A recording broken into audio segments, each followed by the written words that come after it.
11 মে পর্যন্ত চট্টগ্রাম বিজ্ঞান ও প্রযুক্তি বিশ্ববিদ্যালয় চুয়েটের সকল একাডেমিক কার্যক্রম বন্ধ থাকবে। তবে এই সময়ে হলে অবস্থান করতে পারবেন শিক্ষার্থীরা। হল খালি ও একাডেমিক কার্যক্রম স্থগিতের সিদ্ধান্ত পুনর্বিবেচনার জন্য বিকালে চুয়েটের 152তম সিন্ডিকেট সভায় এই সিদ্ধান্ত গ্রহণ করা হয়।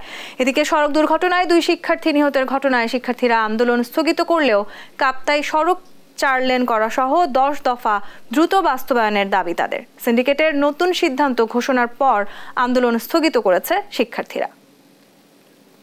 এই বিষয়ে আরো জানাতে চুয়েট ক্যাম্পাস থেকে সরাসরি যুক্ত হচ্ছেন সহকর্মী AKM নাজিম। নাজিম, চুয়েট ক্যাম্পাসের সবশেষ খবরাখবর কি রয়েছে, বিস্তারিত জানাবেন।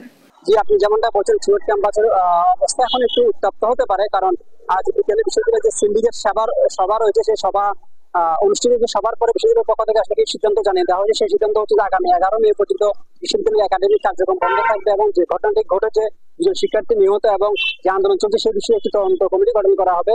পাশাপাশি যে গতকাল যে ঘোষণা দেওয়া হয়েছিল যে বিশ্ববিদ্যালয়ের একাডেমিক কাউন্সিল বন্ধ বা শিক্ষার্থীরা যেন হল ত্যাগ করে, সেই সিদ্ধান্ত পূর্ণ বিবেচনা নিয়ে শিক্ষার্থীরা হলে থাকতে পারবেন।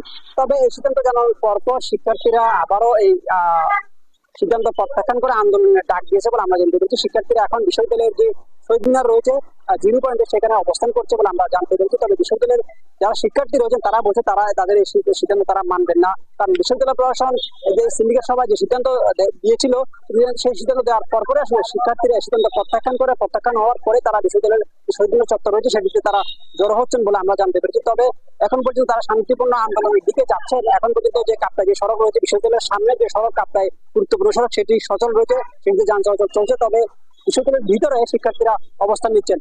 পরবর্তীতে আসলে শিক্ষার্থীরা তা বসে নিজেরা আন্দোলনটি আজ রাতে থেকে শুরু করবেন বা সকাল থেকে শুরু করবেন বা তারা কি করবেন সেটা তারা জানাবেন বলে আমাদেরকে জেনেছেন। তবে বিশ্ববিদ্যালয় কর্তৃপক্ষ বলছেন তারা উভয় পক্ষের সাথে আলোচনা করে মূলত তারা এই সিদ্ধান্তে পৌঁছতে পেরেছেন।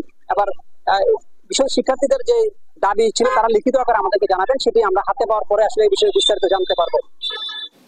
চুয়েটের বিষয়টি ছিল আমার কাছে থাকা সর্বশেষ।